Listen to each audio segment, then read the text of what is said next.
কালই সরস্বতী পুজো। আমার এখনো আইব্রো প্লাক করা হয়নি। আর আমি বাড়িতে সবসময় আইব্রো প্লাক করি। কিভাবে করছি ভাবলাম তোমার সাথে শেয়ার করি। আমি যে কোনো অ্যালোভেরা জেল নিয়ে নিই, সেটা ভালোভাবে অ্যাপ্লাই করে নিই আইব্রোর ওপরে। তারপর একটা রেজার নিই। এই রেজারটা দিয়ে আমার যেটুকু হালকা হালকা সাইড দিয়ে একটু হেয়ারগুলো ওঠে সেগুলো জাস্ট একটু হালকা শেপ করে নিই। এইভাবেই প্রত্যেক মাসে আমার টাকা বেঁচে যায়। আমি কোনো দিনও পার্লারে যাই না।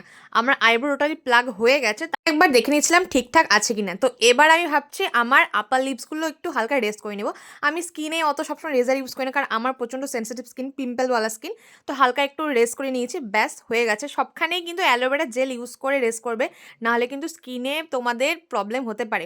তারপরে একটা কটন প্যাড একটু ভিজিয়ে নিয়ে এসে স্কিনটা ভালোভাবে ক্লিয়ার করে নিলাম। আর ফেস ওয়াশ করে নেবে। আমি যেহেতু আগেই ফেস ওয়াশ করেছি, তাই একটু হালকা কটন প্যাডে ভিজিয়ে ক্লিয়ার করে নিই। তারপর অবশ্যই ময়শ্চারাইজার ইউজ করবে। তারপরে আমার যা যা স্কিন কেয়ার, আমি এখানে প্লামের সিরামটা ইউজ করছি।